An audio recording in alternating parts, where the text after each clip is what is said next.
Hi, this is SO5Z, and this is my submission video for Speedcon2020 Illusion of Gaia randomizer. Today I'm going to show you a 3 statues, hard difficulty, chaos logic, early firebird, beat dark Gaia seed with a safe start. And the idea is to show this off as a race at Speedcon between me and Wilddin. And with a turbo 16-bit in commentary, you'll see the full race with a commentary from Turbo in his submission, and you'll see Wilddin's part of the race in his submission. This is my part. The Illusion of Gaia randomizer is a classic RPG from the 16-bit era. It's the second part of the Quintet trilogy. It's the successor of Soul Blazer and the predecessor of Terranigma. And this game is usually very linear, which means you get from one point to the story and you never travel back, and you don't even have the ability to travel back most of the times. The Illusion of Gaia randomizer, though, as you can see, has the option to start at a random safe location. In our case, it's Watermere. And to do that, the randomizer has separated the game into 5 continents. Continent number 1 with South Cape, Inca Ruins, Iteru Village, Edward's Castle and the Moon Tribe. Continent 2 with Phrygia, Diamond Mine, Nazca, Neil's Cottage and the Diamond Coast. Continent 3, which where we are now, with Watermere, the Great Wall and Angel Village. Continent 4 with Euro, Natives Village, Angkor Wat and Cress. And Continent 5 with Dao and the Pyramid.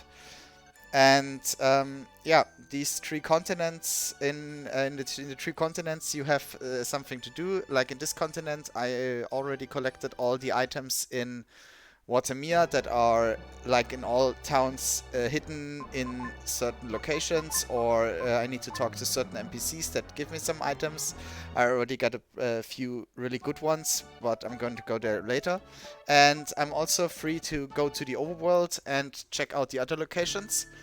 Like I said, this continent has the Great Wall and Angel Village. We're going straight to the Great Wall because I've already found my first ability, which is a will ability called Spin Dash. Spin Dash usually is a very late game ability, but the randomizer randomized the locations of the abilities as well. You can think of those abilities a bit like key items in Zelda A Link to the Past. Like the Spin Dash, like the Hookshot, opens up certain locations that I can only get to with the Spin Dash, or it makes traveling to certain locations way easier. Like in this case, I can use the Spin Dash to just skip the first room, which I'm doing right now. So I death warped back to the beginning, and now instead of doing these tedious downstairs sections, I'm just gonna use Spin Dash, jump over the ramp, and go straight to the next room. There are 6 abilities, 3 will abilities and 3 freedom abilities. You see the icons of those abilities in the 3rd row from the bottom in my tracker. And to finish a seed 100%, I need only 3 of those.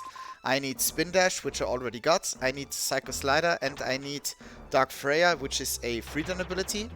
So I'm gonna keep checking dark spaces until I find those abilities. Since we're playing Chaos Logic, these abilities can be in any dark spaces. So I can also find freedom abilities in towns, or I can find abilities in dark spaces which would usually be required to have a transformation instead. Which means in Chaos Logic, the ability placement can lock out certain dungeons. I'm gonna explain it a bit more in detail once we get there. Right now I want to talk about the items we already got. We already found 3 red jewels. Red jewels are the currency of the game. There is a jeweler in any major town which trades us certain items. The first 6 items that I get from the jeweler, as well as their prices, are randomized each seed, but the 7th item is always the passage to the jeweler's mansion, but the price is also randomized. So it depends on which difficulty you have, how big the prices are. I already got a mushroom drop from the jeweler, I think, and I'm already looking for more red jewels to get a new travel item. The first part of the seed is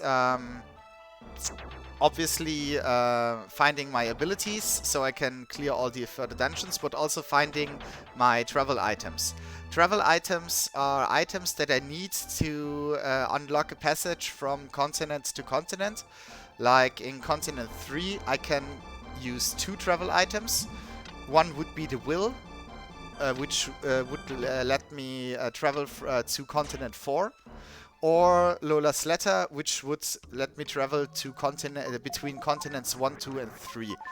So these are usually story items in the game, but for the randomizer they have been repurposed to serve as travel options. Right now I'm finding my second ability, which is the Psycho Slider. This is very good. I have all my will abilities now. So all I have to look for is a Freedom ability, which is the Dark Freya. To finish the seed, I will have to find 3 mystic statues. Which mystic statues, I don't know. The teacher in South Cape is the only one who knows, so I need to go to South Cape at some point in the game to ask the teacher which statues I need. Before that, I can already kill bosses, of course, but it's a risk. Because I might kill a boss I don't need, and that could waste some time, which obviously in a race is not the best thing to happen. Right now I'm working to the last dark space I can reach in the diamond mine. Sadly it's empty, it's just a transformation dark space, and in this transformation dark space you also saw the statue of Shadow is already unlocked. This is because I already found the aura very early. The aura unlocks the 3rd combat form, which is Shadow. Usually Shadow is unlocked in the pyramid, which is the 2nd to last dungeon. And Shadow is only used in the pyramid and only used in the Dark Gaia fight. But in the randomizer, as soon as you find the aura, you can use Shadow in any locations. Which means Shadow can be used for all the boss kills, because Shadow deals more damage to bosses, 3 damage per hit, while Will only deals 1. So since bosses all have 40 HP, you only need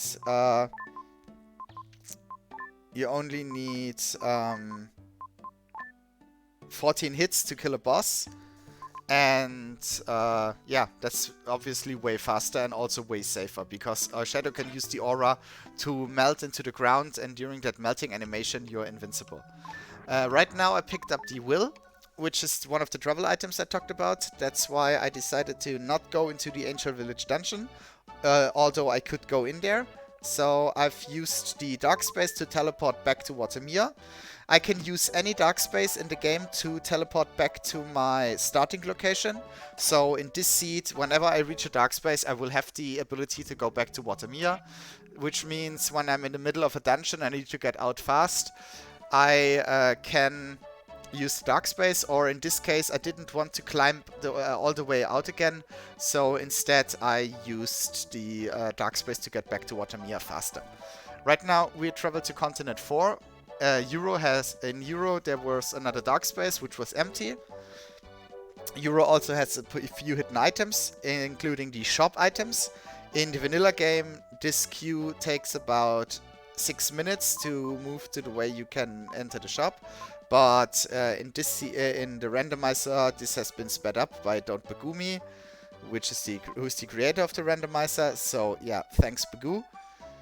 And I'm picking up the hidden items. In the dungeons, you saw me pick up items from treasure chests. In towns, it's always items from either NPCs or hidden items in barrels, jars, lying in a corner, or something like that. You also saw me pick up another hint. The hint said that the diamond mine has the journal. Hints are scattered through the world. There are 11 hints in total, and they will give me a hint about either an important item, a difficult to reach location, or an item that is required for one of the bosses I have to kill. So the diamond mine is not a hard to reach location, so the journal must be an important item for me, and from that I can already deduct that I need to kill Mummy Queen in this seed, because Mummy Queen, I need to find all 6 hieroglyphs, and I need to find Father's journal, which tells me the right order in the hieroglyph. The hieroglyph order has of course also been randomized. Right now I used my first fetch quest item, which was the Gorgon Flower. The Gorgon Flower is used to free these 3 girls who've been turned to stone, and because they're happy they give me an item. And I'm also using another travel item, which is the Large Roast. The Large Roast is to feed the hungry tribe, and as a thanks for feeding them, since in this randomizer Hamlet will not be sacrificed, we feed them the Large Roast instead, and they send me to Dao, which is continent number 5. So we have 3 of 5 continents already unlocked. This is another hint. Euro has the Large Roast. Sadly, we know that already, so the hint was not very useful. This is the snake game. The time and number of snakes you have to hit and the snake game is randomized. It can be between 10 and 60 seconds, so 15 seconds is really good because it's over very fast. The number of snakes you have to hit depends on your combat difficulty. I will be playing on intermediate combat difficulty. Intermediate is roughly about the same as the vanilla game, and it means that bosses will give me 3 stat upgrades. In the vanilla game you could get stat upgrades from killing all the enemies in one room. In the randomizer that's not the case. In the randomizer you only get 3 stat upgrades per boss. So not every room will give you a stat upgrade, only certain rooms. But as usual, if you kill the boss, you will get all the stat upgrades which have been skipped on the way to that boss. Right now I'm going to Mount Cress. The reasoning for that is I could also already go to the pyramid. I could go to Angkor Wat. I could go to Ancient Village Dungeon. I could go to Mu already for 3 items, so I have lots of possibilities. But I decided to go to Mount Cress because the seed gave me 2 mushroom drops pretty early. And I hope to find my last freedom ability in one of the dark spaces, because right now I have access to 3 dark spaces. So already I'm at a position where I have multiple choices where I can go, and that's why this randomizer is works really great as a race. Like if Wilddin doesn't like to go into Mount Cress early, then he might go to the pyramid instead. The pyramid is the dungeon with the most items. There are 12 items inside the pyramid, so it's very reasonable to go there early. But of course, since we only have starting stats, which means 8 HP and no defense upgrade, you will take a lot of damage from the enemies in the Great Wall. I'll also take a lot of damage from the enemies here in Cress, but I'm using the Spin Dash. The Spin Dash gives me invincibility frames, and it also deals a lot of damage. So I'm gonna use the Spin Dash whenever I'm in risk of taking a hit to either kill enemies or to move through them really fast.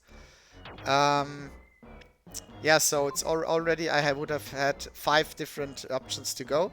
So a race is very, very interesting to watch, because each runner has their preferences, which dungeons they like. I like to go to Great Wall early, which I did.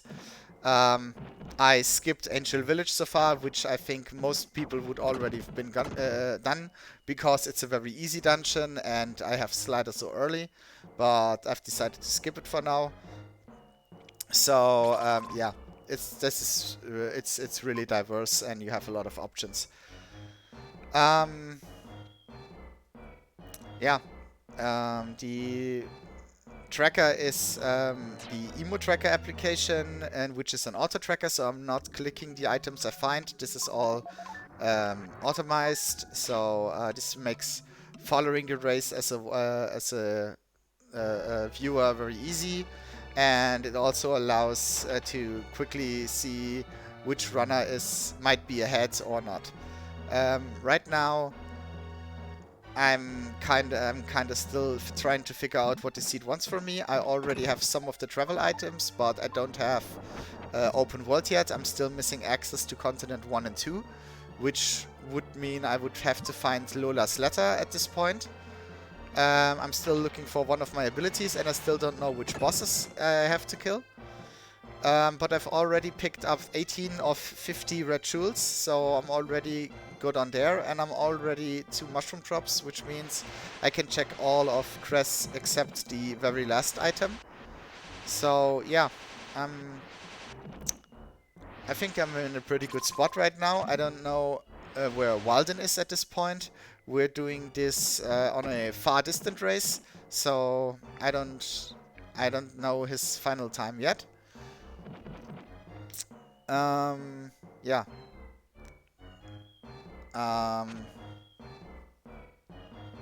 There are different kinds of items. I've already talked about travel items and red jewels.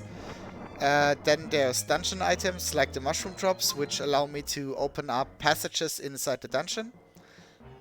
And there's also boss items, which will later give me access to certain bosses. While I'm almost dying to spiders here. Need to be a bit more careful at this point, so I'm gonna use the Psycho Slider and the jump attacks. Psycho Slider and jump attacks also give me invincibility frames, just like Spin Dash. And here I'm using Spin Dash again to not get hit by a stray shot of these skulls. And this gets me to the last item, which hopefully is something useful. It's a hope statue. Okay, a hope statue is another dungeon item, which I can use for the hidden continent Mu. I also know I'm gonna get a hope statue from the jeweler. 2 hope statues is all I need to access all items in Mu, especially since I already have the Psycho Slider, which allows me to take certain shortcuts. But since I'm at continent 4 anyway, I'm going into Angkor Wat. Since we're playing Chaos Logic, that is one of the dungeons which could be locked out.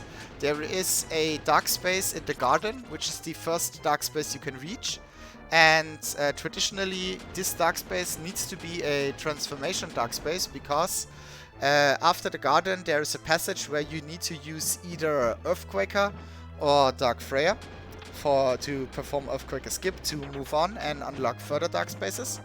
But if there is an ability in this dark space, then this dungeon would be locked behind Chaos Logic, because yeah, I can transform one time into Freedan, maybe, if it's a Freedan ability, but if I would die, which easily can happen, and starting stats in the garden, or if I would come back later at a later point, then I would not be able to transform again. An ability only transforms you one time when you pick up the abilities, and then you can't transform anymore. So if there's an ability in this garden dark space, then I can't reach the hidden passages, and if I can't reach them, then these items are locked out.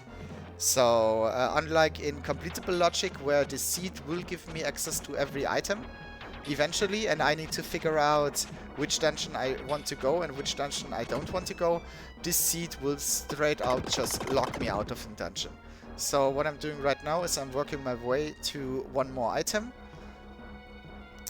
which I can get with just Spin Dash and Slider. You saw me use Spin Dash at the start to get over a ramp, and Slider to slide through some passages. This is the last item, and the last time I need to use Spin Dash. This was another herb. There are 12 herbs in the game.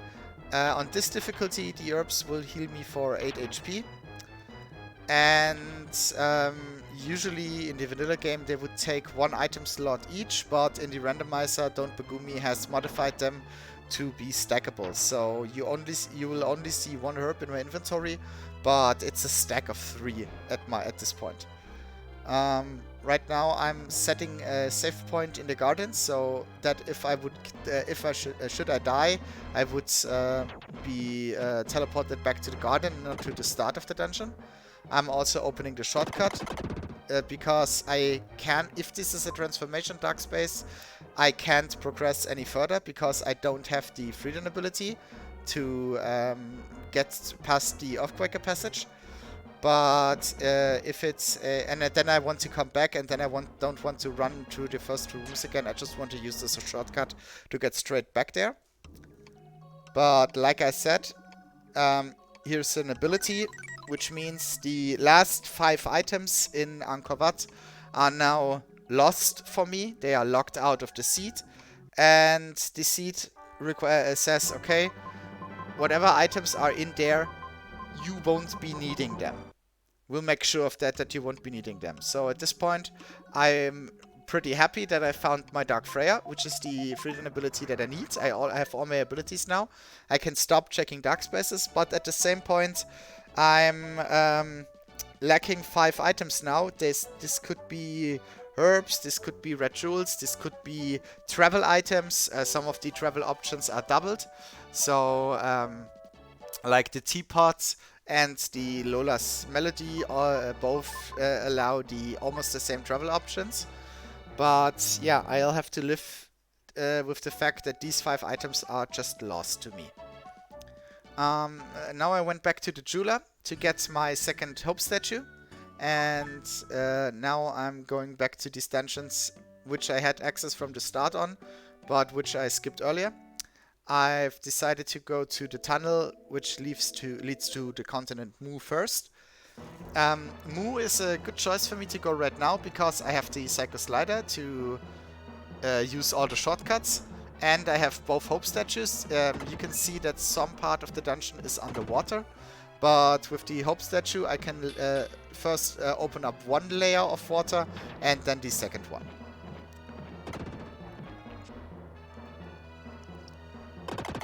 Again, I'm using Slider and Spin Dash to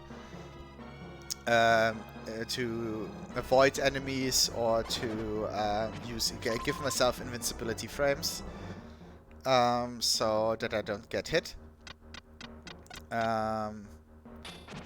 Here at this point, sadly, the flasher interrupted interrupted a little skip I wanted to do, but it's not a big deal. The randomizer uses a lot of the speedrun strategies, but obviously in the vanilla speedrun you wouldn't be in this dungeon with just 8 HP. You would have a bit more. You would also have some defense, because at this point you've already killed 2 bosses. So we're using speedrun strategies where we can get away with it, but we're also using randomizer specific strats, like using spin dash in dungeons that are usually not designed with spin dash in mind, because like the diamond mine, where I can use spin dash instead of Dark Freya at one point, or using Slider in earlier dungeons to quickly kill off enemies that open passages for me.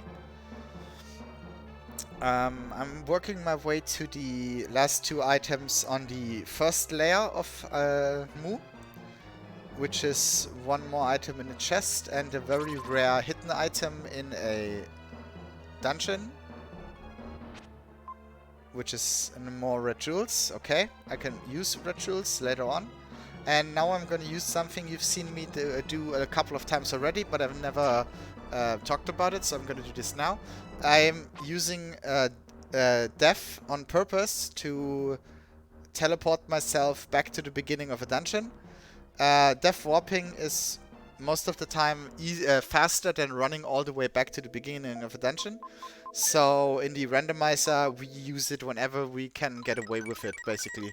Whenever it's, especially on low stats, but also later, when there's a convenient enemy nearby that I can just use to kill myself, I'm gonna do that to get back to the start of a dungeon.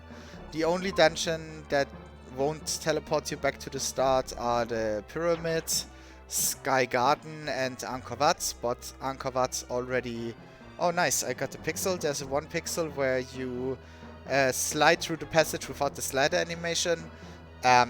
It's nice to hit, but it's not something that you really have a setup for, so it just happens occasionally.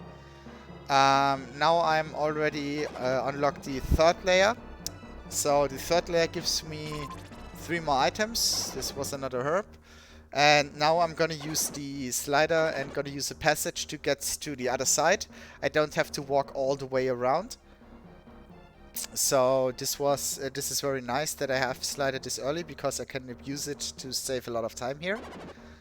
And then I'm going to get the last item in Mu, which is the item on layer 2.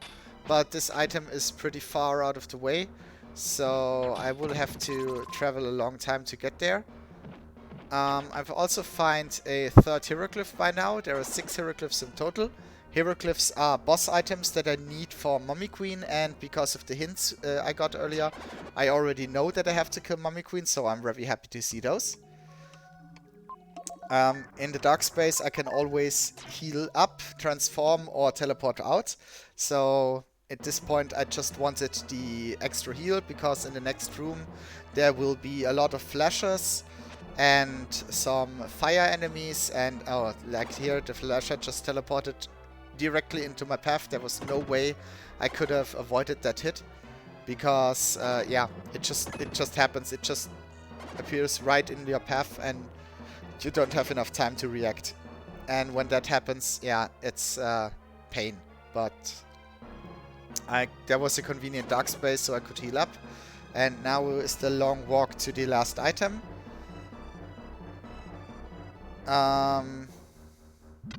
At this point, I still have starting stats. I'm at 9 HP right now, which means I found one of the 4 hidden HP upgrades. There are 4 HP upgrades. Oh, the flasher. I hesitated because the flasher was in my way. I'm trying this ramp setup again. There we go. There were 4 hidden HP upgrades, 2 hidden strength upgrades, and 2 hidden defense upgrades. And in addition to those that I can get from the from killing the bosses. At this point, I would already be able to kill one boss, which is the Sandfanger. The Sandfanger is the boss at the end of the Great Wall. And the Sandfanger is the only boss that's not locked behind items, but locked behind abilities instead. But right now, I want to go to Angel Village dungeon first. The reason why I delayed Angel Village so far, even though it's an easy dungeon and I have early access to it, it was even on my starting continent, was because of Princess Cara. To finish the seed, we also need to free Princess Cara from a painting. Usually she would be in Angel Village and locked behind a painting at the with the painter Ishtar. But of course we're playing the randomizer, so Kara's location has also been randomized. She can be found at the end of any minor dungeon. We call dungeons that have bosses major dungeons, so the Great Wall is a major dungeon. And Angel Village doesn't have a boss at the end, it's a minor dungeon. But at the end of any minor dungeon we can find Princess Cara, or the painting with Princess Cara. And yeah, that's why I did. The reason why I didn't go into the minor dungeon is because I need the magic dust to free Princess Cara from her painting. And the magic dust is an item. The item location has been randomized and I don't have it yet. So I want to avoid finding Princess Cara and not having the magic dust, because if I do, then I need to redo the dungeon at a later point. I need to double dip. And I want to avoid that as much as possible, because obviously it wastes a lot of time. So right now I have to bite the bullet. I have to go either to Pyramid with starting stats or do this dungeon. I'm rewarded for my bravery, because this item was the magic dust, which means now I'm in a position where I can run into Cara, where I want to find her. And where now I would be happy to see her, because now one of the requirements to finish the seed would be out of the way.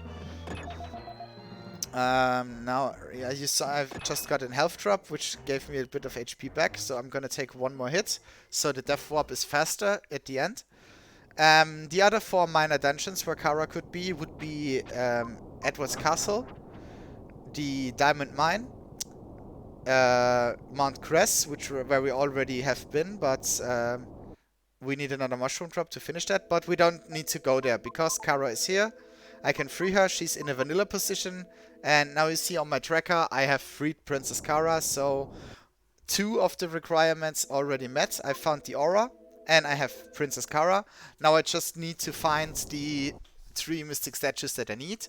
And I need to figure out which mystic statues I need. I'm pretty sure I need statue 5. So I'm already halfway through there. I know where to find the Father's Journal.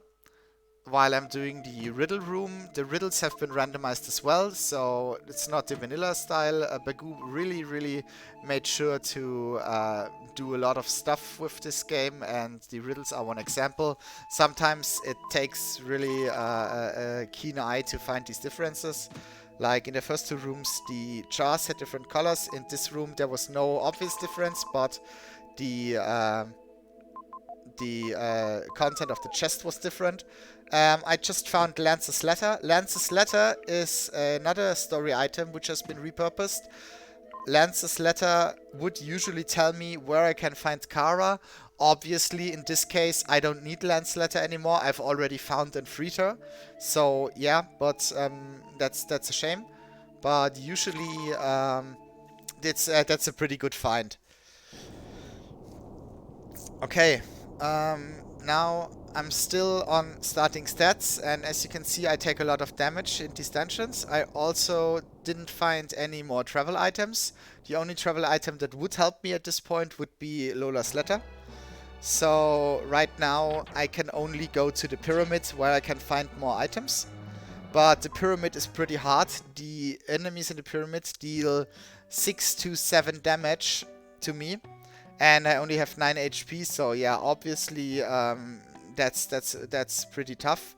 Also, the enemies in the pyramid are way more aggressive than the enemies in Angel Village, for example. So it would be really easy to die at this point.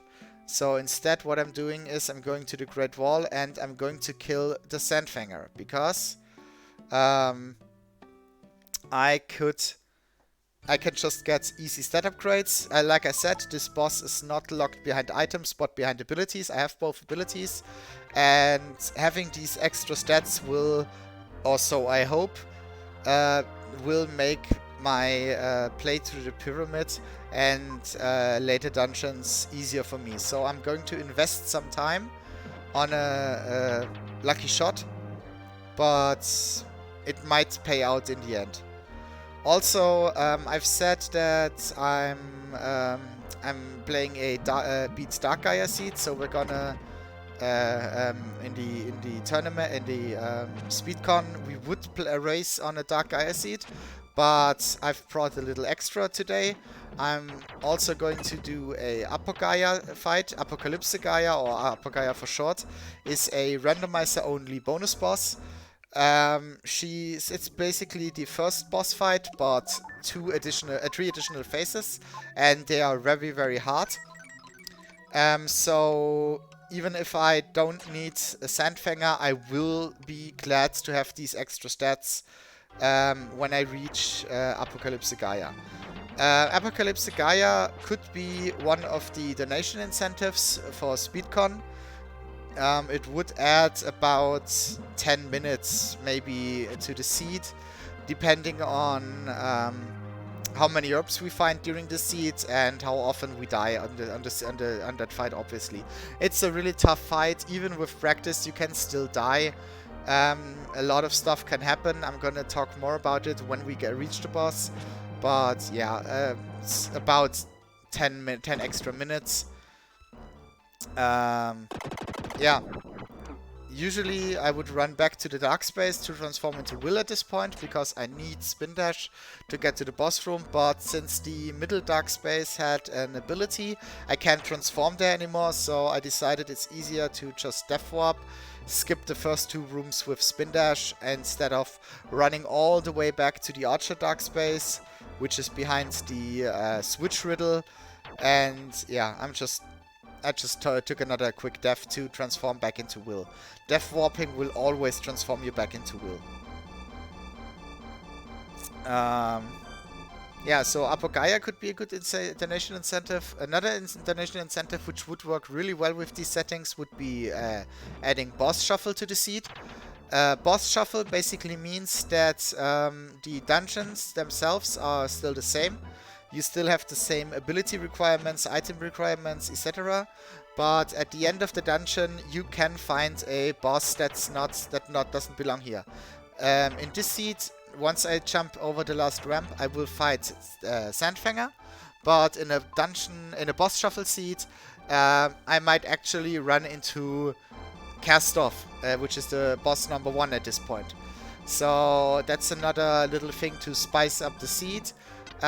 Technically, it's a bit RNG dependent how much time a boss shuffle would add to the seed, but experience says that it's usually about 10 extra minutes that you take, because you can read the logic if you know boss shuffle, and you can predict which boss you will find. You can't always 100% predict, but usually you don't have to check all 7 boss locations to figure out where each boss is. So I think I would say it's about 10 extra minutes to the regular estimate. Sandfanger is giving me a hard time right now. Sandfanger has 3 phases. The horizontal phase, the vertical phase, and the egg phase. The egg phase obviously is the best because I can hit multiple times in the egg phase. The horizontal phase or the vertical phase I can only hit a maximum of twice. I've already missed a couple of hits. If I get the other phases, I want to see horizontal phases because they're a bit faster. This is an egg phase, which is excellent. I can just smash at them. You will see me move back to the same position each time. You can't influence how many egg phases you will get. Egg phases are always a 25% chance. But you can influence if it's going to be a horizontal phase or a vertical phase. The position where I always move back to gives me 50% chance to get a horizontal phase and only 25% to get a vertical. Obviously my RNG is really bad because look at how many vertical phases I'm getting, which is really, really unlucky. I'm hitting the 25% all the time. I would rather get more of those egg phases, hit the 25% egg phase chance, but this is the final hit for the boss, so thank God this is over. This was a very long fight, very bad RNG, but we made it. And now we got 3 stat upgrades. In this case we got 3 HP upgrades, which is worth 3 HP each. So my total HP went up from 9 to 18, which means now in the pyramid I can tank a couple more hits. I should be able to tank at least 3 hits before dying in the pyramid right now. So that was a bit of a time investment. I don't know yet if it will gonna pay off. So we're gonna use our travel items again and get to continent number 5. I only cleared the city of Dao yet, but now with 18 HP I feel more confident to go into the pyramid. Pyramid, as I said, has 12 items. You can get 1 item before the aura. And there's also 1 item, which is the Killer 6 item, which is still very, very hard to get. So, even with 18 HP and 4 herbs, I still think Killer 6 would be a bit too hard to get at this point. So, I'm gonna skip it for now. What I'm gonna do is I'm gonna send in the hieroglyph tiles. I don't know the correct order yet. As you can see in my tracker, there are 6 birds, which means I don't know the correct order. But I'm still gonna dump this pyramid out of hieroglyphs out of my inventory so that I have enough space to pick up any items I get. Inventory management can be a thing in this randomizer. So far I've been pretty lucky. I could always use my items pretty quickly.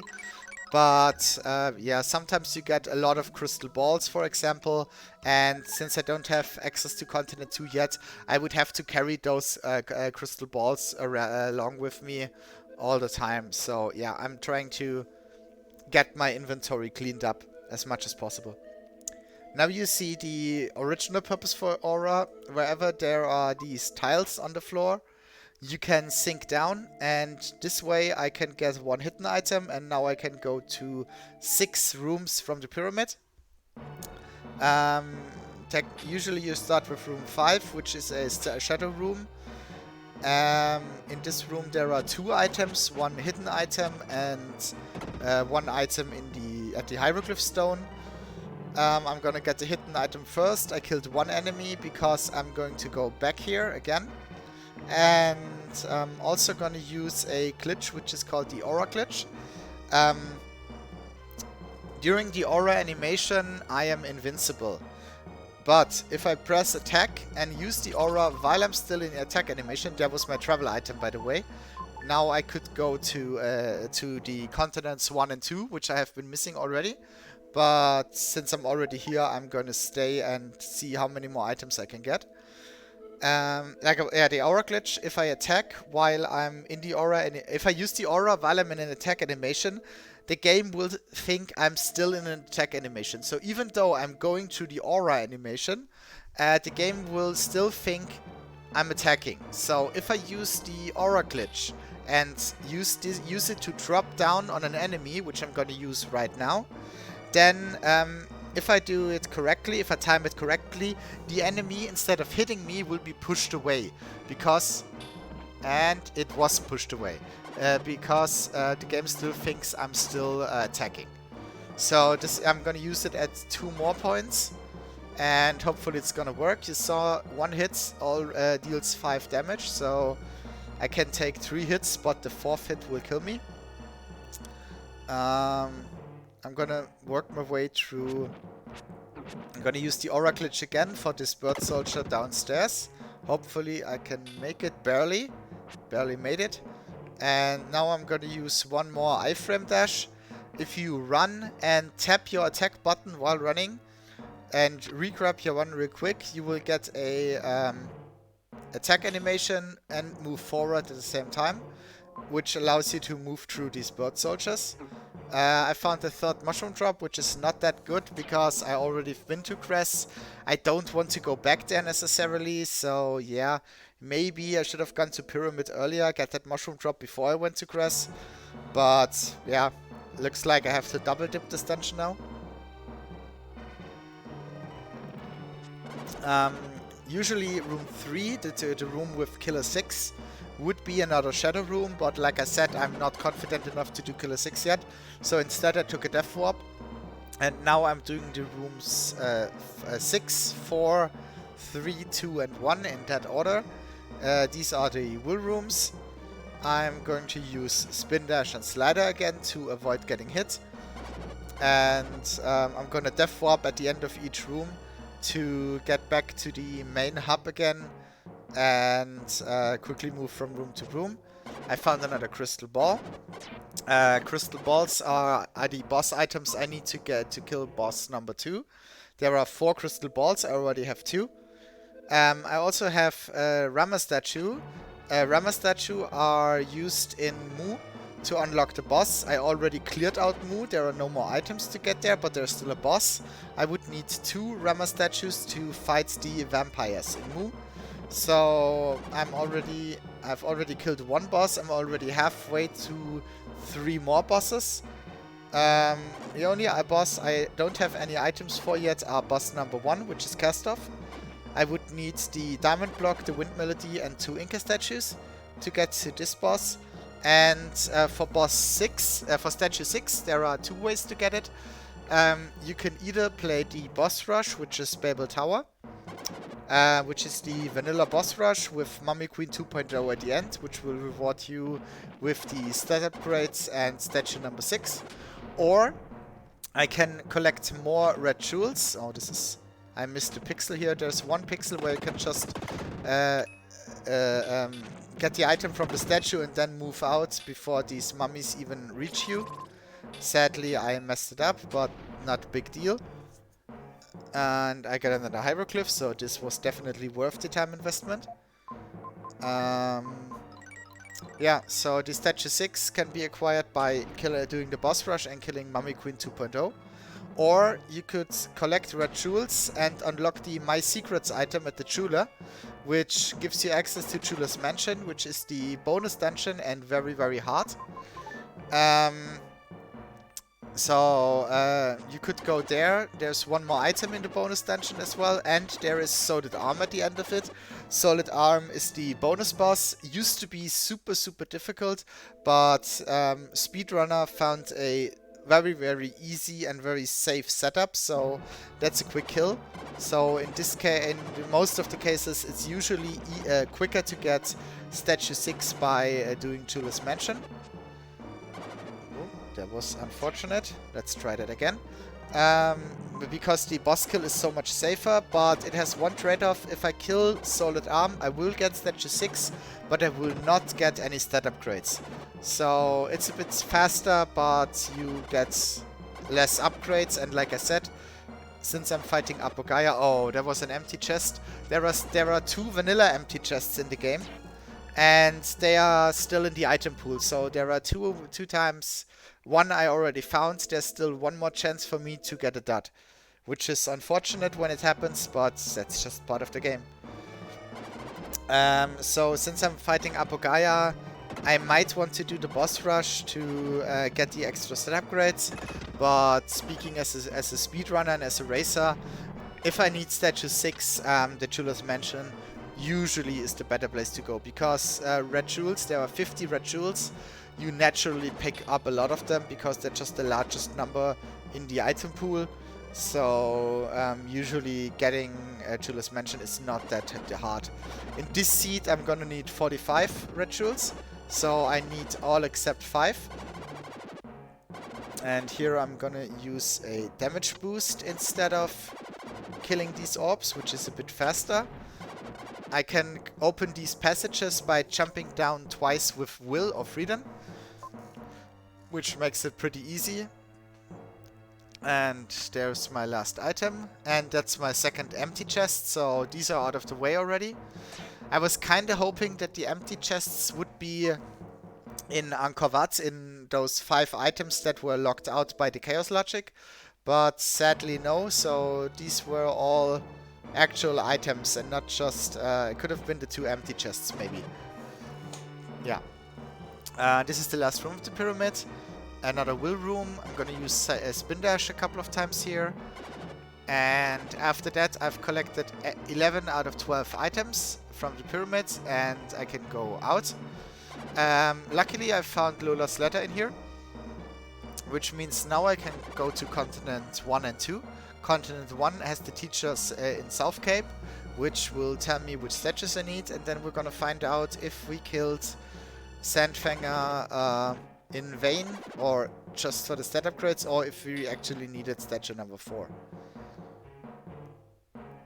And our last item is a Rammer statue. Nice. That means if statue 3 is required, I would be able to get there pretty fast, because the dungeon is already empty, the shortcuts are available, and now I can open the boss room. What I also picked up on the way was the crystal ring. I'm playing an early Firebird seed. Firebird is the last ability you get only for the final boss fight in vanilla game. It's basically a range attack for Shadow. Shadow shoots out a little phoenix and can kill enemies from a distance. In the randomizer you have the option to unlock early Firebird, which means I get to use Firebird whenever I found the aura, the crystal ring, and freed Kara. As you can see in my tracker, I have the aura, I have the crystal ring, I have freed Kara, so whenever I transform into Shadow, I will be able to use early Firebird, and I'm gonna promise you're gonna see me use it on the Mummy Queen fight at least, which early Firebird or being able to hit an enemy from a distance makes Mummy Queen way much easy and way safer. But right now we're working our way through Southgate, picking up the hidden items as usual, and now we're gonna talk to the teacher. 1, 2, and 5, which means statue number 4 is not required. Too bad. So sad. Okay, Statue number 5 I knew already. I'm almost there. I just need one more hieroglyph and a journal. But I know where the journal is, so that's good for me. Statue number 2, I have 2 crystal balls. I need 2 more, which is also very decent. And statue number 1, sadly, I don't have anything. I don't have the diamond block. I don't have the wind melody, and I don't have any of the Inca statues. So, yeah. Sadly, that will stay locked away for a little while longer, but because I have statues, because I have Continent 1 and 2 now, I have a couple more locations where I can go. You just saw me do the Moon Tribe challenge. The Moon Tribe challenge with abilities. Usually you wouldn't have any abilities except Psycho Dash at this point, but with Spin Dash and Slider, it's very doable. That hint was Watermere has aura. We know that already, obviously. So hints are starting to get less and less useful for us. We're gonna take a peek into Edward's dungeon. We're gonna see Hamlet. Hamlet will bring us 1 item. And sadly, that's all I can do down there. Because I would need the prison key to open up the cell. I obviously don't have the prison key. So I'm just going to pick up the Hamlet item and then use the dark space to teleport out.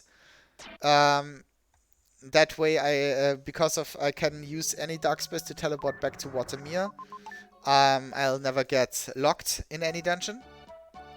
And there's nothing more I can do on Continent 1. Ituri village is a secret village, which is I can only access once I have Lola's melody, which I don't have. Inca would have 1 item for me, but for more items I would need the diamond block. So I decided not to go to Inca, and instead now we're on Continent 2. We're gonna go to Phrygia first. Phrygia is again the city where I can pick up a lot of hidden items or talk to a couple of NPCs. And here I will find the diamond mine, which has the oh, now you see inventory management is a thing. My inventory was full before I picked up the last hieroglyph. Lucky for me, I can just use red jewels out of my inventory.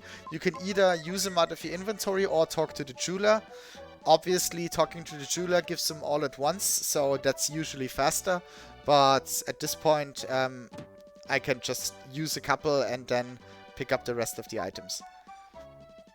Yeah, we had a hint that said Diamond Mine has a journal.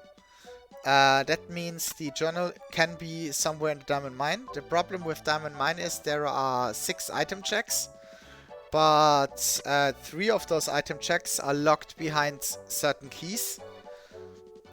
So I can go to the Diamond Mine and get the first 3 items, no problem. But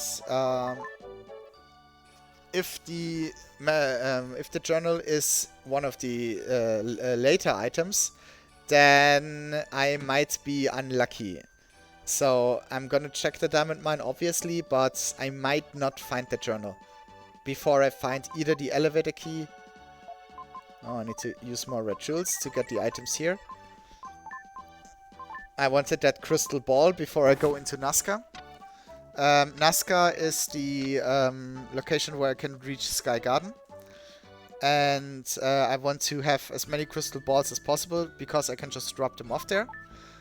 You saw me also find the memory melody on Continent 1. The memory melody is another story item which has been repurposed. This is our cousin Neil. He has a plane, but he forgot how to fly with the plane. So we're gonna play the memory melody, and now we have another travel option. We can now travel between continents 2, 4, and 5. And we can also get to Babel Tower, which has 2 more items and the boss rush for Statue 6, which we don't need, but the 2 items in Babel might still be nice. But right now I'm more interested in Diamond Mine, so I just played him the melody to get it out of my inventory. And now we're in Diamond Mine. I'm going to do the lower part of it right now. The door with the elevator key is here, but I can't open it yet, so I'm just gonna run straight to the other items. Obviously, since we now have more stats from one boss kill and we have certain abilities, this dungeon is not very difficult anymore. I can just use iframes from slider, jump attacks, spin dash. So it's not as difficult anymore. Right now it's just about optimizing and making sure I get through there pretty fast enough so I can make up some time and save a couple of seconds. In this dungeon, usually the last item in the lower section would be locked behind Stark Freya. There's one enemy that's out of reach, which opens a new passage for us. I don't know if you saw it before, but there are certain enemies, when you kill them, there's an orb appears, and that orb opens a door. And one of these items with enemies with an orb is at the end of this passage. But since it would unlock the way to a ramp, I can just use spin dash and spin up that ramp without having to kill that enemy. So what you're gonna see me do is skip all the dark spaces, not transform into Freedom, and instead... Oh, I'm trying to use a ramp glitch here, but with spin dash you need item buffering to do the ramp glitch. Made it on the third try. If you make a ramp glitch third try, it still saves time. So that was just about even. And now I used spin dash to get up the ramp, and he gave me the prison key. Which is a shame, because I've just been to prison.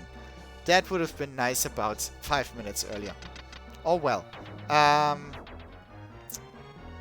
don't need to check the dark spaces, so I can just death warp out of here. Like I said, death warps now take a bit longer, but the payoff is that I'm more tanky when I have to kill bosses, like the Mummy Queen. Mummy Queen is, even with early firebird, still a challenging fight, so the more HP I have, the more safe I will be. So now we're going to Nazca, which takes us to Sky Garden, by talking to this little dude.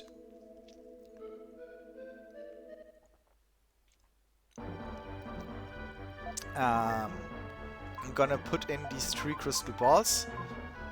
Whoops. And the third one here. What you're gonna see me do in this room is going to be a ramp jump. Ramp jumps works. You run up to a ramp, you run halfway up, and then you trigger a jump attack. And instead of pushing you back, the jump attack will make you skip the ramp. So you can just jump up and skip the tedious setup in this room you need to get up the ramp. The problem is usually that doesn't work when you have slider, because when you run and press attack, you would use slider instead. What I'm doing is I'm gonna use item buffering. I'm gonna attack, charge up an attack, then use item buffering because I pressed attack and held attack earlier. I can just at the same point where I would usually use the attack, I use the item button instead. The item button triggers this little window, "You are not equipped," and while that "You are not equipped" window is on the screen, I can input my double tap, which would trigger the jump attack. So that way I can just trigger a jump attack, even though I should be doing a slider at this point. But item buffering, I can just buffer that input, and yeah, that way, without item buffering, ramp jump with slider is frame perfect, but with item buffering it's about as hard as the original setup without slider. So in this dungeon, in the room 3, I used 2 of these ramp jumps to skip about 2 minutes of tedious setup of opening certain passages, and yeah. And instead I just did 2 ramp jumps and the room was over really quick. Right now I'm using the Dark Freya. I need to use Dark Freya here to activate the statue, so I can open up this passage and get the 2 items. There's one more item in room 2 of Sky Garden where I need to use Dark Freya. And now you're gonna see me use item buffering again. I can item buffer and use direction inputs while I'm buffering to move to a pixel perfect position, and that way I can move past the statue with the sword. Usually if you move down there you would jump down, but with item buffering I can go to the exact pixel where I can just move past it. I don't have to activate it, kill the sword, move the statue out of the way. I can just skip all that, just item buffer around the statue, and yeah, this makes this item very, very quick. Now we're going back to room 2. Like I said, I skipped going into dark spaces so far because I have all my abilities, but I need to visit certain dark spaces because at some point I will need freedom. Here you see me use the item buffer setup for another ramp glitch. I used it to jump up the lower part of the ramp, and that way I don't have to wake all the way around it, climb up the stairs, and then run down all the distance. It's a bit faster to use that, and with item buffering it's pretty easy. And now I'm in a bad position. I would need a transformation to freedan here, but this room has a will ability, so obviously I can't transform. So instead I need to go back to room 3 where I transformed the first time, transform into freedan there, and then come back in here. This costs a bit of time. It's not the end of the world, but it's kinda annoying when it happens. But lucky for you, you get to see me do the ramp jump one more time. I'm attacking, I'm holding attack, I'm item buffering, and I'm double tapping to do the jump. And I'm up the ramp. It's it looks difficult maybe, but it's actually pretty easy with a bit of practice. So yeah. With item buffering, I dare say it's even a bit easier than original. Okay, so we're using freedan in room 2 to get one more item. Then there's 3 more items in room 1. Room 1 is a will room, so I don't have to transform or do anything. So we're going to do room 2, then death warp at the end, and then go to room 1. And let's see what we found. In the Sky Garden itself, we didn't find many useful stuff. We only found red jewels so far, which could be useful. Like I said, we don't need statue 6, but there is one item in Jeweler's Mansion. Maybe I need that item, but I need 45 red jewels for that. So I'm still 10 away. I mean, that's 10 and minus those that I have in my inventory. You only see those items in the tracker, those red jewels in the tracker that I have already sent to the jeweler. The ones in my inventory, they don't count yet. So there's 2 in my inventory, so the tracker says I'm at 35, but actually I'm at 37. So what else is there for me to do? There's Lola's Melody, which is the red melody. It's usually that's the first item most people pick up on their casual playthrough. This unlock in the vanilla game you use it 4 times in total. In the randomizer you only use it once to unlock Italy Village, which has 2 more items for us. And sadly I found the black glasses. The black glasses usually help you get through the Bright Room in Angkor Wat. It's a bit like the dark rooms in Zelda: A Link to the Past, where you need the lamp to see. But yeah, in our case, it's a bright room, and you need sunglasses to not be blinded by the lights. But Angkor Wat is locked, so we won't to be able to get any use out of the black glasses. I still use them just to have them out of my inventory. These items, just like the crystal ring, I can just use and then I get a permanent buff, but I don't have to carry the item around with me. So again, that's makes inventory management a bit more doable. And we find more and more red jewels. We find more and more herbs. We already found 9 out of 12, so that's nice. And another red jewel, which is, I don't know, maybe we need Jeweler's Mansion. So Continent 2 is pretty much over for me now. I could still use Neil to fly to Babel Tower.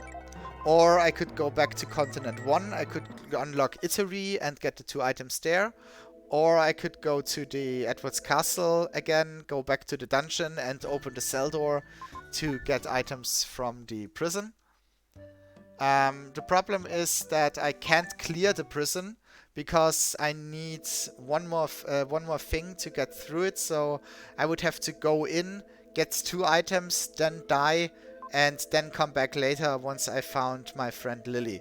So instead I'm going to Babel. First item is a red jewel, which is not that great. Let's hope the second item is better, but it's just a nerf, damn it. So Babel Tower was basically a waste. I could do the boss rush, but boss rush takes a lot of time. I don't need statue 6, and I'm not that worried about stat upgrades at this point.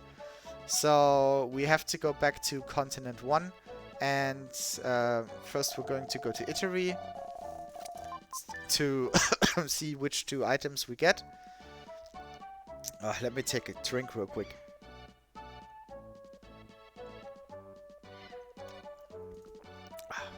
Much better. Okay, I've already mentioned Lily. Lily is another of Will's friends. Lily lives in Italy Village, but she wants the necklace. She wants us to give her the necklace. And once we give her the necklace, she will go into our pocket and we can carry her around. And in Edward's Castle, in the dungeon, she will help us hit a hidden switch because she can transform into a dandelion and fly around. And in the Sea Palace, which we haven't seen yet, there is a coffin with a small opening, but Lily as a dandelion can fit in and get us the item that's inside the coffin. But yeah, we can't pick her up yet because we don't have the necklace. So instead we're just gonna get the last item. And we're gonna get another hint. Snake Game has red jewel. We know that already. We already beaten the Snake Game. But thanks anyway, old-timer. So here we open the passage and we get the elevator key. Wow, this seat is sending us back and forth right now. So the elevator key is an item I need for the diamond mine.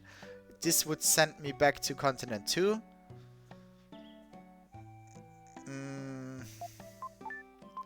I'm still from my red jewel count is still not enough to get to Jeweler's Mansion.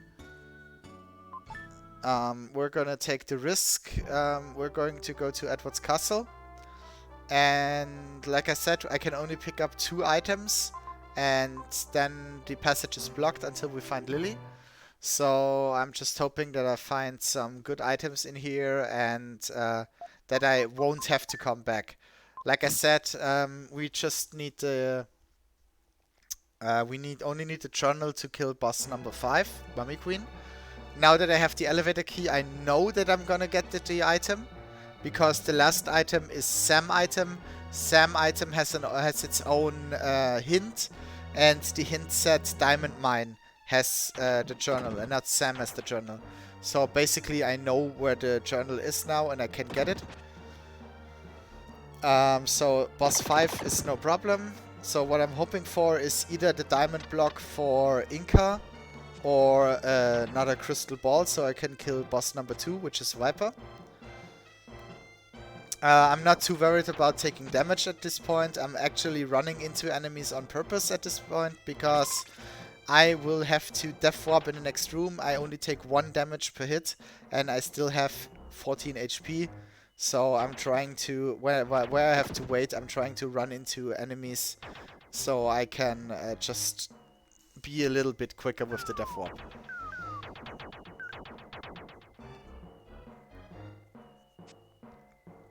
Obviously I still want to get the early spear cycle, which I did.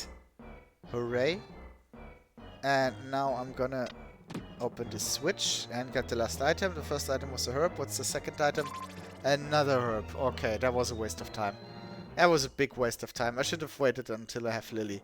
Now I can't get any other items, so now I'm just gonna take this skeleton and Death Warp. Which means I'm back in my cell, which means I have to use the Dark Space again to get out. So this was, yeah, this was a big time waste. Probably the biggest time waste we had so far. I could go to the... I can go to the diamond mine now, get 2 more items. I can get everything except the SAM item. So 2 more items. I know one is going to be the Father's Journal. Maybe the second one is the... whoops. That was the wrong direction. Maybe one of them is a crystal ball. That would be convenient because I'm at continent 2. I would have an easy way to get the crystal ball. To use the crystal ball and get boss number 2. I've also skipped a couple of items. There's one item still left in the pyramid, which is Killer 6 item. I'm still a bit... I was low on stats, but while I was gathering items, I unlocked early Firebird. I got 1 more HP upgrade, and technically I can kill Mummy Queen for 1 more set of 3 stat upgrades. So maybe once I kill Mummy Queen, Killer 6 is an option, especially since I have so many herbs now. All of them. So this was Father's Journal. I knew that this was going to be Father's Journal. I'm still wondering what the last item is. There's still 1 item in Cress. We have a 3rd mushroom drop now, which means I can get 1 more, the final item. Other than that, I think the last item I can get would be in Jewel's Mansion. I think I have 42 red jewels now. 43 even. So 2 more red jewels would also unlock Jewel's Mansion and the item in Jewel's Mansion for me.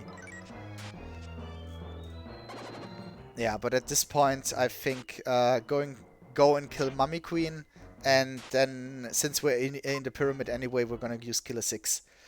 So we're gonna use our another travel option now. We're gonna use Neil again, and he can fly us directly to Dao. This is faster than moving through continent 3 and 4. So we're already optimizing. And now, since we have the... We're gonna hand in the journal, then the 6 birds you see in the middle of my tracker will change to the right order of the hieroglyphs. And after that, I will be able to challenge the boss.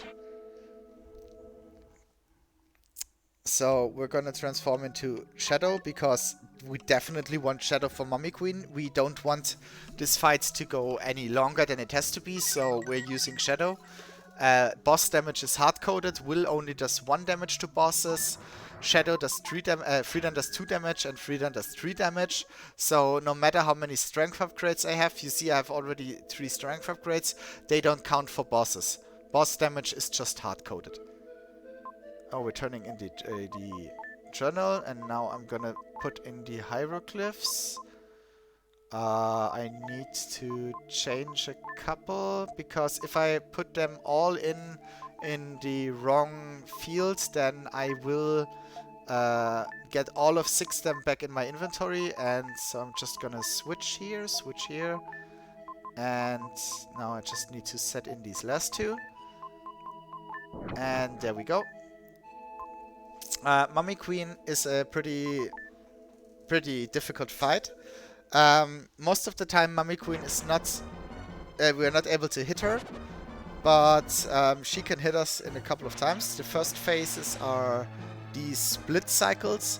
She's got to split into many different spirits. The spirits move toward us, but in a irregular pattern, so we're going to use the aura to avoid the spirits.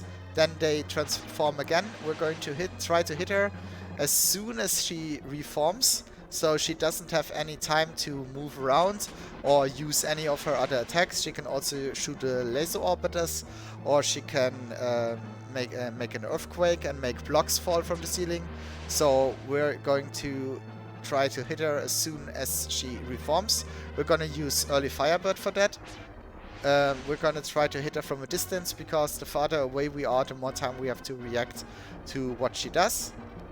And now this the phase 1 is over. From now on, she can do either the split cycle, which we call a bad cycle, or the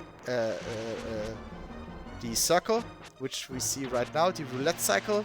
One of these enemies I can hit, and as I said, early Firebird really shines here, because I don't have to get too close. I can just hit the spirit from a distance. I'm still trying to be very careful right now, because I've already taken one hit.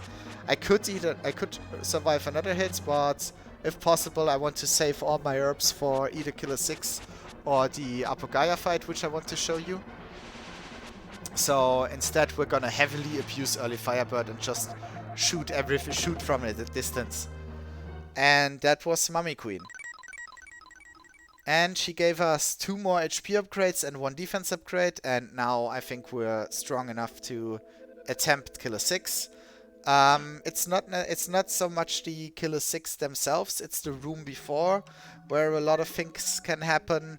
You need to do a couple of iframe dashes.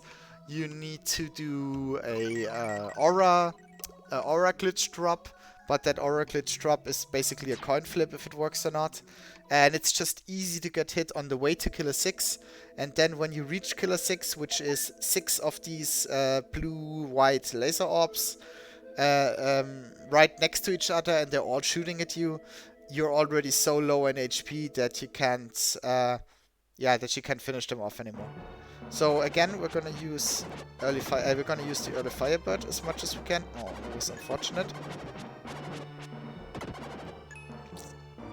So we're gonna kill this laser orb to the far right from a distance. Then we're pushing this bird soldier back with our Firebirds. And now there's the drop. I'm gonna use aura glitch again to hopefully push away the bird soldier if it behaves. Oh, it does not. And now I'm just... Oh, damn it. I was trying to run through those guys, but instead I ran into all the fireballs. So, I have to use an herb right now. This section is pretty easy, but the next section I can get hit. Oh, yeah. That was my bad. I just ran into... Oh, my God. No, that was not well played. I could have avoided one of those hits. We're gonna use another herb, just to be safe. It's a bit of a shame we have to use so many of them. Yeah, by the way, those who know the vanilla game, these elevators or these moving floors have been accelerated a lot as well. Thanks, Bagoo. This check used to take a lot longer because these moving floors were just really, really slow. But now we just get back to Killer 6. There they are, trying to get the timing, and then I'm gonna use Firebird to kill him. Yeah, there we go. One hit is okay. Yeah, so like I said, the Killer 6 themselves with Firebird are pretty okay, but the room before the Killer 6 is hard. And it's an apple. Yay, that's another fetch quest item. The apple I can give to Anne, who lives in Rolex Mansion in Euro. So we're gonna go to Dao, then we're gonna fly with Neil, who's now also in Dao. Before we used the memory melody, this house was empty. Now Neil is there, and now Neil can fly us to Euro, and he flies us directly to Rolex Mansion. So I have a quick way to get to Anne, and Anne is going to give us the Moo Palace key. Okay, Moo Palace key takes us to the Seaside Palace. The Seaside Palace is one of the side locations you can only get with an item, like Italy Village or like Babel Tower. In Italy Village we needed Lola's Melody, in Babel Tower we needed the Memory Melody to fly there. Seaside Palace, there's 2 ways, technically 3 ways to get there. You can either kill boss number 2, and that will take you to the Seaside Palace, but we are missing the last crystal ball to do that. You can use the Moo Palace key and open the door with the key. Or you could use the teapot. The teapot would call some spirits, and the spirits could, in Sky Garden, could teleport you to Sea Palace. So, yeah. Of those 3 options, we're obviously going to use the key, because that's the only one we have right now. Since I have 3 crystal balls, and since I'm walking past Crest now anyway, we're going to go get that last item. It's a lot of walking. Luckily, I don't have to do the side rooms anymore, but the main rooms are still a maze, and yeah, even if I'm not as afraid of dying anymore as I was when we were here the first time, I'm still, yeah, it's still a long way to go, and I'm still gonna use Spin Dash when I can get away with it.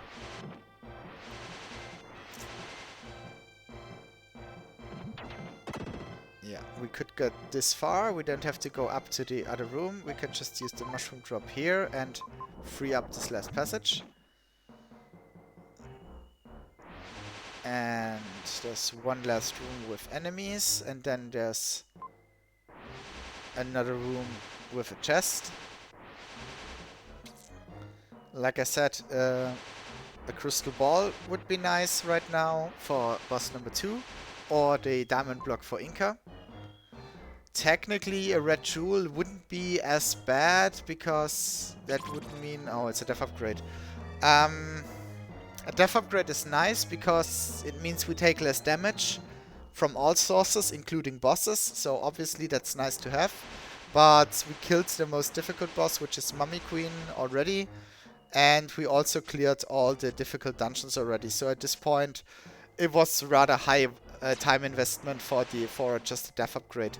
So yeah, it will help us on the Apocalypse Gaia fight, but yeah, it's kind of disappointing, walking so far just for a death upgrade.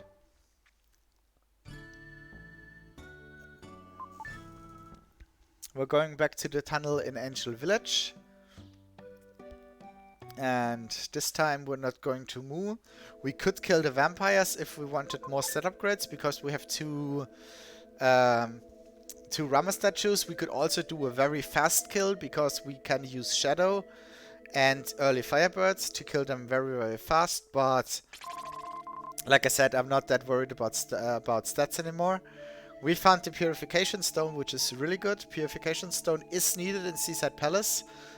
All these demons you see right now, the skeletons and later the blue orbs and the grey puddles, they will transform back into humans once I use the Purification Stone.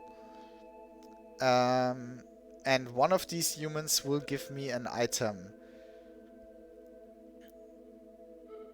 But there's also one more treasure chest I can get. I found an HP upgrade. So technically I'm still looking for... Now the only thing that could help me right now would be either the necklace to get Lily and to get the checks I mentioned earlier with Lily, or the diamond block to unlock more checks in Inca, or both mine keys to unlock the Sam item. Technically 2 red jewels would work as well. 2 red jewels would unlock Jewel's Mansion for me. So we're gonna get the last item from the chest. 1 more red jewel. So now Buffy, we want the red jewel from Buffy. We call that NPC Buffy because in the vanilla game he talks about fighting the vampire or going to kill the vampire after he gives you the item, so we nicknamed him Buffy. Because, yeah, we thought it was funny, obviously. Okay, Buffy.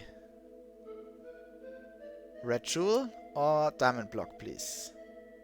It's the red jewel. Okay, so now we can go to Jewel's Mansion. We need to find a jeweler. And he will transport us to the Jewel's Mansion. Jewel's Mansion is the bonus dungeon. It's very, very hard, but we have stats now. We should be able to handle it pretty well.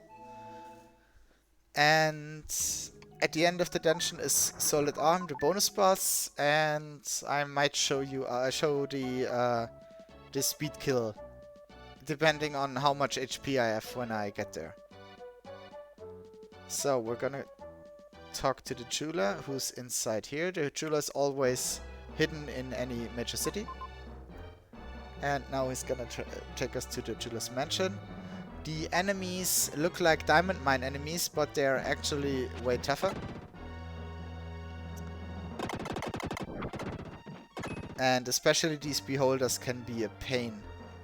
So we're gonna use mostly spin dash, mostly slider, but also jump attacks to get as many iframes as possible.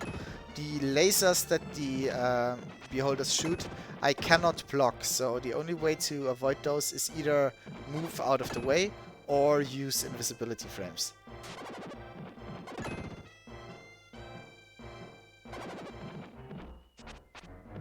I wonder what Wilddin is doing right now on the other race that you're gonna see.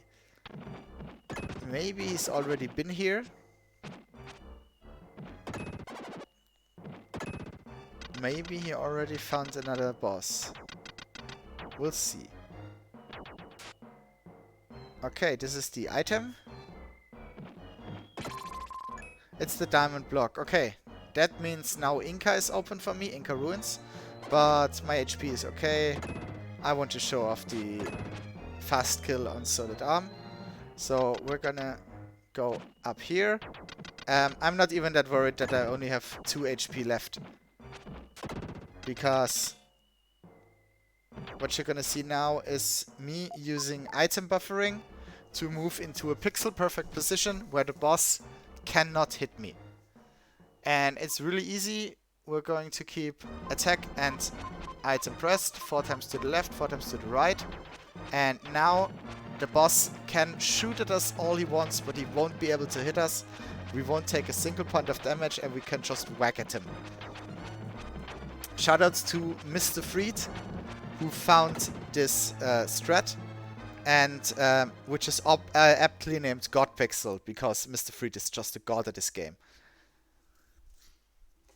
Yeah, not only did it make the fight way more safe, but it also made it way more, way faster than it used to be.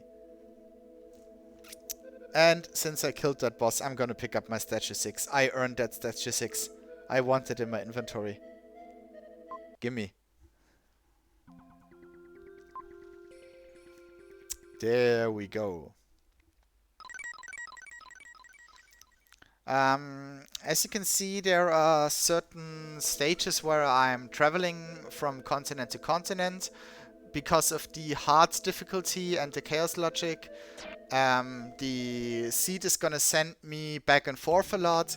So there's plenty of times for donations, for announcements, for incentives. So even though it's supposed to be a race, there will be plenty of opportunity to squeeze those in.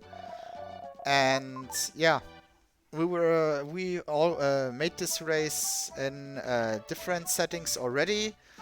We didn't show off the chaos logic yet, but we made the same thing on German in late 2021. With Turbo also commentating on German, but it was the same game, and it was Wilddin and me at this race. We had tons of fun, and yeah, Wilddin and me we're not the absolute best at this game, at this randomizer even, but we are very competitive, and we're about evenly matched. So our races are always very close. So we think this would be really a ton of fun to watch. This is my submission as a solo permission per your submission guideline. We're gonna see that Wilddin is also making a submission of the same seed, but his attempt at it. And then Turbo will show off his awesome commentary skills on his setup. While I'm working my way through Inca here, I can mention that there is one recent glitch which has been found in Inca. This glitch has influenced every speedrun category in vanilla of this game, because it allows you to skip 2/3 of the dungeon. In the any percent category, even more than in the 100% category. And we can even use it in the randomizer.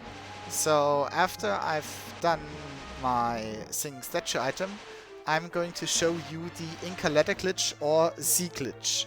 The Z ladder has been found by yours truly while playing the randomizer. And shoutouts to Don't Begumi, who found a consistent setup for this glitch. Basically what happens is that ladders work very weird in this game, and if you get hit while climbing up a ladder, you just keep climbing, and you can glitch yourself in the ladder climbing state and basically climb through the floor. And because there is a door beneath the ladder, you can climb into the door and get out of the glitched state again. And conveniently, that door is the door that basically leads to the boss room. So yeah, you could, if you, anybody who knows the vanilla game knows that. Well, I'm also taking a lot of damage here on purpose, by the way, because I want to death warp after this again. So anybody who knows the vanilla game knows that there is a enemy you can't hit, so you need to transform into Freedan, run all the way back, kill an enemy, unlock a ramp, jump over a couple of ramps, do some more rooms that have nothing in them except enemies, and wow, that was the vanilla wind melody. That was the vanilla location. Is this even randomized? Yeah, but you can basically Z ladder allows you to skip all the tedious middle section. And what I'm doing right now is I'm going to death warp back to the start. I've already opened one shortcut, which allows me to just jump down from the starting position now. I'm gonna open up another shortcut after I do the Z ladder, which is gonna happen after I pick up this last item. And that way I can just come back to this dungeon anytime and just, with the help of these shortcuts, jump down 2 times really fast. Oh, here's the teapot. This is not very helpful right now because, like I said, the teapot, I've already found the travel options the teapot unlocks for me otherwise, so it's not as helpful. And there we go, Z ladder, get hit while climbing up a ladder. This is not frame perfect, pixel perfect, nothing. It's just, can you press down while getting hit? And yeah, so this is a super easy glitch. I'm backtracking because obviously we're not playing any percent, we're playing the randomizer, and I need that last item location, or I might need it. Yes, I do. It was a mine key. So obviously I'm backtracking, but an any percent speedrunner would just run to the boss now. So it's so easy and so consistent that it has been implemented in all the speedruns, and I know that Satox is doing a lot of runs at the time that I'm recording this to lower his PB with the help of Z ladder. I know that Le Hulk did a new PB with Z ladder. I know that runners like Mr. Freed, Solar Cell, and Fikun all made new personal bests with this new glitch. So because it's so early on in the game, it's really made an influence not only in the any percent categories, but also in the wrong warp categories or in the 100% category. Okay, I found the necklace. I've already talked about Lily and how she's gonna help us in Edward's Castle and in Sea Palace at the coffin. Now I find the necklace. We're gonna take the necklace to Lily. And since we're on the continent, we're going to Edward's Castle. We're going to run through that dungeon again. Then we got to a passage where Lily helps us push a button. Basically, there's 2 switches and we need to hit them simultaneously. So we need her help for that. And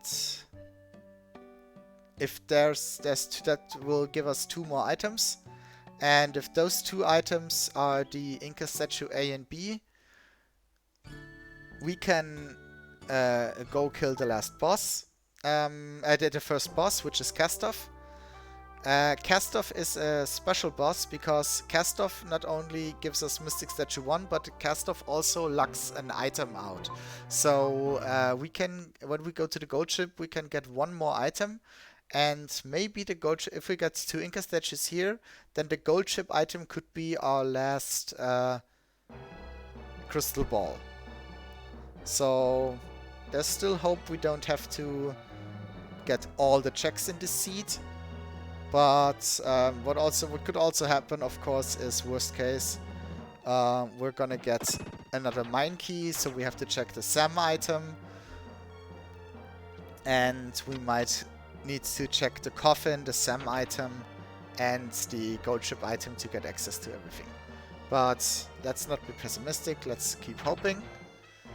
Yeah, we're playing on hard and chaos logic.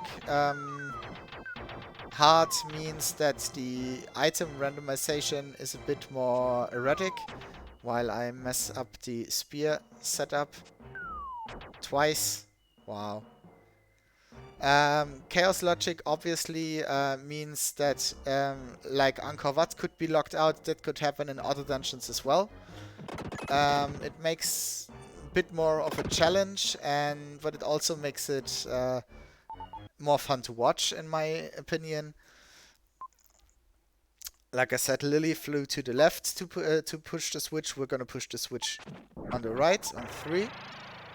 Yeah, donation incentive could be adding boss shuffle, which means we have to see need the same items to unlock the boss locations, but the bosses we find there might be different. So that could include a bit more searching.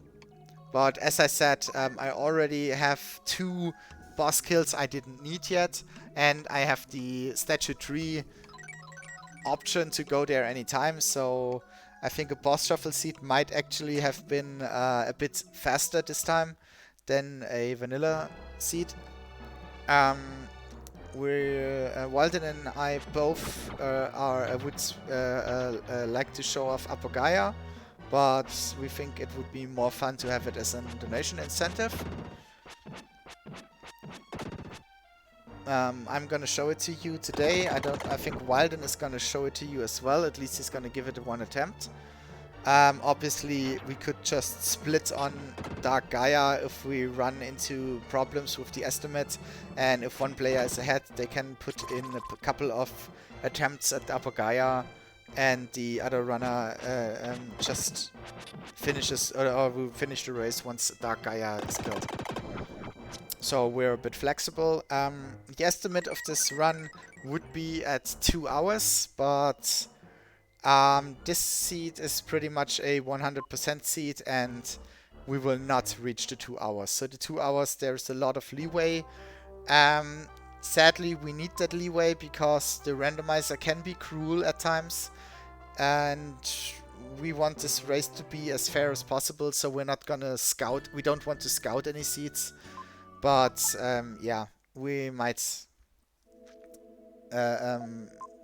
stay under estimates, but randomizer has its own rules, so it's not always guaranteed. So now we found the last crystal ball. We used the teapot to teleport from Moon Tribe on Continent 1 directly to Sky Garden. And now we're gonna kill Viper. Viper is so easy, we don't even transform, we just kill him as will. I'm not using the optimal speed strats of this boss. I'm gonna use a couple of safe strats. I'm just gonna whack at him while he's shooting his breath at me. Then I'm gonna jump attack to avoid these feathers. And 2.5 cycles and he should be dead. So I'm gonna dunk in a couple more hits here. Oh, sadly I missed 2. So yeah, he should be dead already, but I need 2 more hits, and there we go. And we got more defense upgrades. 29 HP, 4 defense upgrades. That's pretty good, especially considering that we still need 1 more one more boss kill, which will give us 3 more stat upgrades. So yeah, we're in a pretty good shape to fight Apocalypse Gaia. We're in the Sea Palace now. Like I said, the Viper kill takes you to Sea Palace. That's a vanilla thing. The RP in between has been cut out, obviously, but we still get the same travel locations.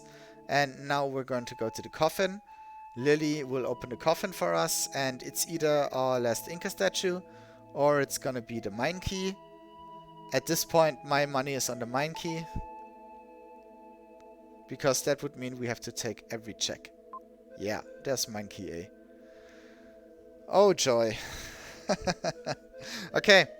Yeah, we need to go back to Diamond Mine, open up, ride the elevator again, go to the last door we couldn't open yet, use our mine keys to open up the last room. In there will be 3 slaves. We're gonna free one of them, and he will give us the last item, and that last item is going to be our Inca statue A. And with that, we're able to go to kill Kastov. Like I said, I already opened the shortcuts in Inca, so we are going to be back at the boss room pretty quick. We already have the wind melody, which we need. There is a gold tile room just before the boss room. There's 72 tiles, and I need to stand on one specific tile for 10 seconds. Which one is randomized? I need the wind melody. When I play it, one of the tiles will glow, and I need to know where I have to stand. So, let's take the triple dip into Diamond Mine. The triple dip in here is not as costly, to be fair, because you just have to run through this first room, which is pretty easy, and then you're already at the elevator. So it's not the worst thing that can happen. Double dipping into Mount Crest for that defense upgrade was way more time costly, but yeah, at this point, when you're so close, you just want to get this item and kill the boss. Okay, straight through the middle. And that also means that the 5 items that were locked out from Angkor most likely are the 5 red jewels I haven't found yet. So yeah, this seed pretty much required us to do all possible checks, because we needed exactly 45 red jewels to get Jeweler's Mansion, which we needed for the diamond block, which we needed for the last crystal ball, which we needed for the necklace, which we needed for everything. At this point I'm not death warping anymore, because death warping would take more time than running out. Because we have 4 defense upgrades, we have 29 HP, we would have to take so many hits. Running out is faster. Yeah, so this was a pretty mean seed, to be honest. This was he chased us all the way to the continents a lot. We got early abilities, granted, but we were also required to do lots and lots of checks. Down to the last check.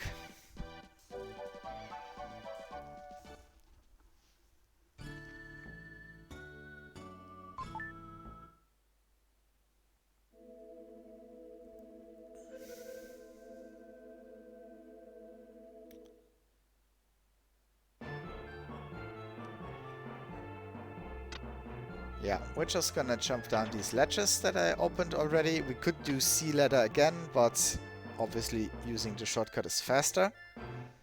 And then there's the gold tile room.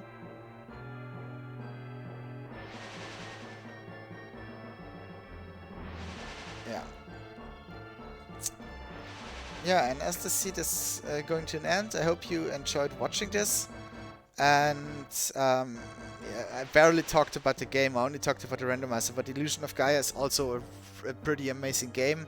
It's got this distinct quintet art style, which is really good. The dungeons are super nice designed. The soundtrack of this game is amazing. Every dungeon has such a good soundtrack. It's really, really a blast, and would really hope you consider this as a race. you would even invite Turbo as your local hero, because Turbo is from Potsdam as well. So yeah, gotta support the local speedrun community, I hope. While we're now at the boss room, gonna set down these statues and get ready to fight Kastov. Obviously we're gonna fight him as Shadow, because what I said earlier, Shadow takes less hits to kill bosses, and with the help of Shadow we can easily one-cycle this boss. So we're gonna transform one more time. After this boss is dead, all we need to do is go to a dark space. Any dark space will do, and that will take us to the last fight. But first things first, let's take care of Kastov. Kastov is the first boss you fight. Usually in a vanilla game, he's not that difficult. Kill the hands. Then when the eyes are blinking on the boss, hits the head as much as you can, rinse and repeat. Like I said, we won't be needing rinse and repeat, because Shadow will be able, with 3 damage per hit, we will be able to one-cycle the boss. I'm not that concerned about taking damage anymore, because these things don't deal very much damage to begin with, and we have 4 defense upgrade. And now we're our final stats, which are 32 HP, 5 strength, which is irrelevant in a boss fight, and 4 defense, which is pretty good. So I'm feeling confident. I'm gonna lean out of the white, and I'm gonna say we're gonna kill Apocalypse Gaia definitely for you today.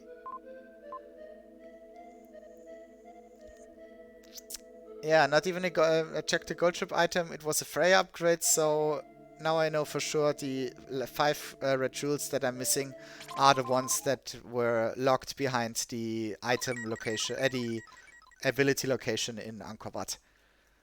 Yeah, so that's a bit... So we didn't have much leeway with our items, so this was a pretty mean seed. But yeah, I guess it can happen, but you're gonna... Well, as you see, I'm still 14 minutes underestimate for the regular beat Dark Gaia, and I think I should be even sub 2 hour for Apocalypse Gaia, depending on how often I die. I can still die on the boss fight.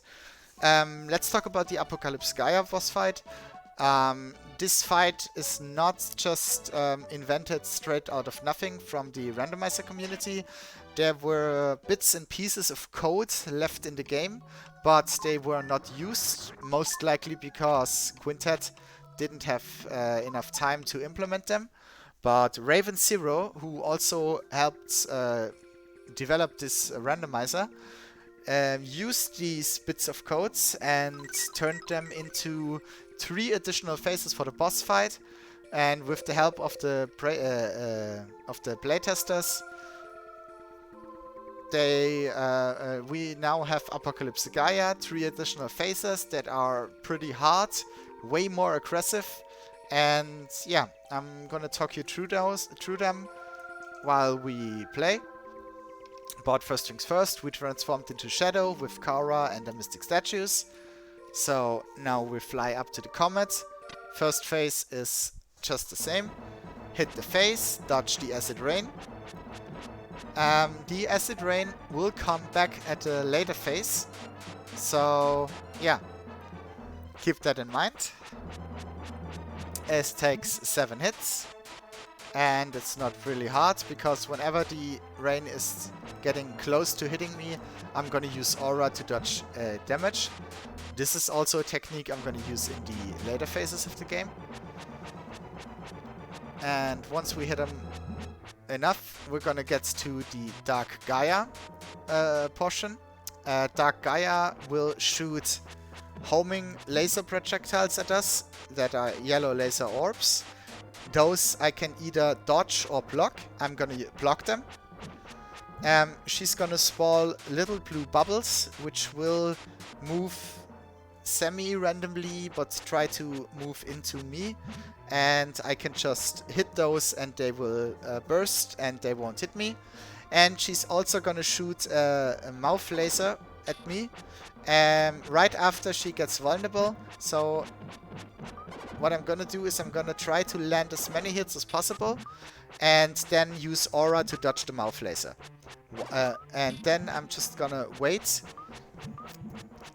I'm tapping my attack button because in the first phase I got 5 hits. If I get 5, 5 and 4, I can technically 3-cycle this boss. Nice, I got another 5 cycle.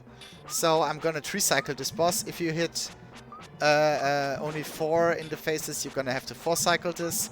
It's a bit of a time loss, so yeah, 3-cycle is pretty nice. And she's gonna shoot 1 or 2 more laser orbs at us before the head is vulnerable. No. That was time on Dark Gaia, which was a 1:49:47, which, considering this was a pretty mean seed, is still a pretty good time. I'm happy with that, definitely. But now we have Apocalypse Gaia. This is phase 3. These red bubbles are way more aggressive, and now we have 2 heads, and they will shoot red orbs at us. And these red orbs I cannot block. I can only dodge them by using aura. They are homing, so I have to kill these heads individually and use the aura whenever these red homing orbs are close to hitting me. And you also saw I took a couple hits already. Luckily I have 4 defense upgrades and 1 head is down. So now I'm just gonna... these red bubbles are more aggressive as well, so it's easier to get nipped by them. But so far, this is going okay. And then there's phase 4. In phase 4, we will have these red orbs that explode into bigger fireballs. We have acid rain, and we have the homing laser orbs. I can block the laser orbs. I cannot block the red orbs. I need to use aura to avoid them. And what I'm hoping is I can land hits into the head as it passes.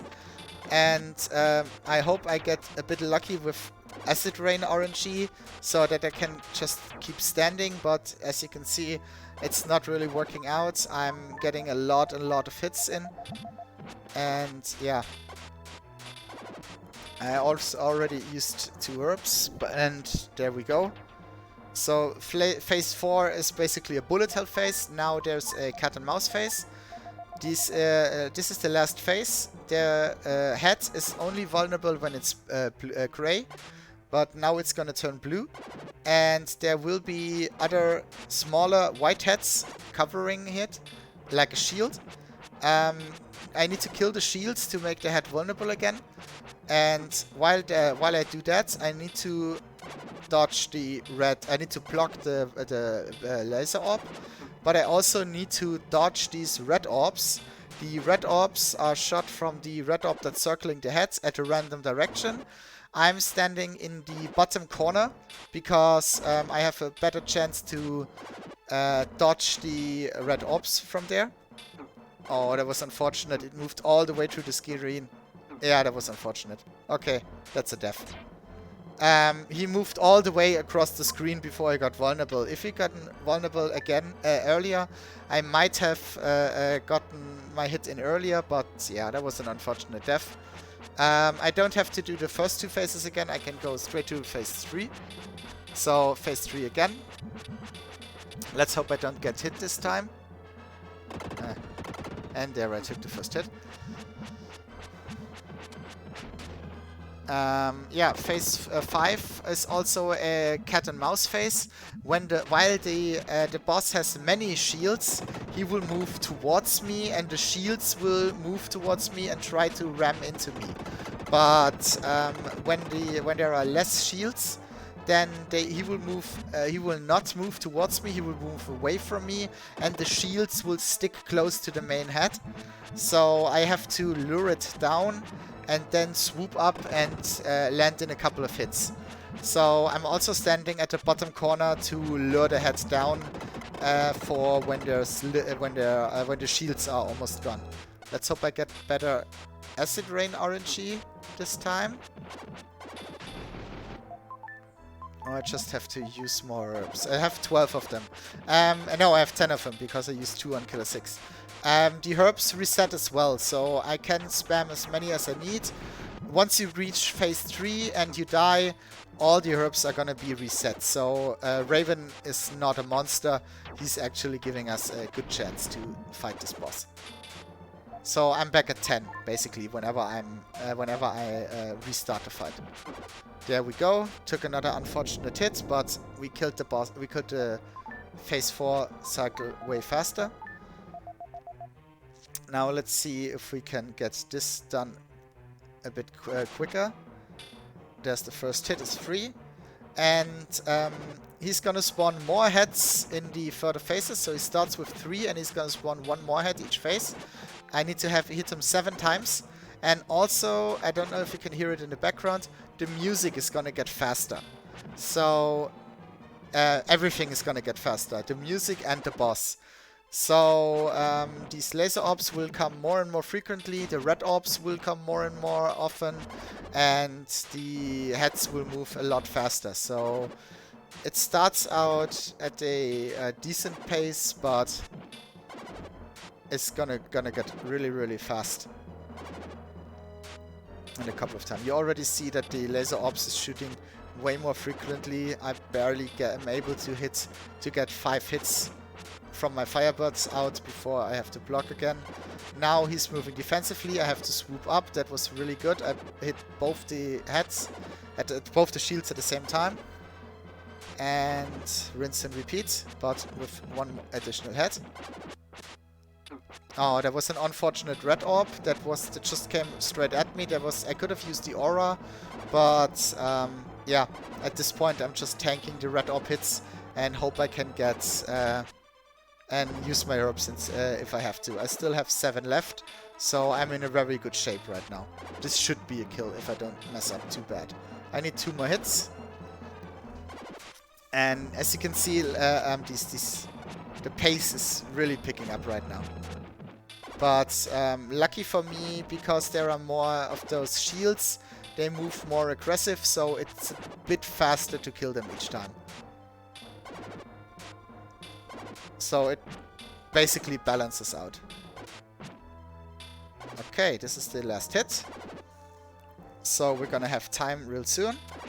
Yeah, this was SO5Z. I hope you enjoyed watching this. I hope you will consider our little idea of a randomizer race for your event. Yeah, would be really great to show this awesome game, and there's time, to as many people as possible. And yeah, thanks for watching and have a good one. Bye bye.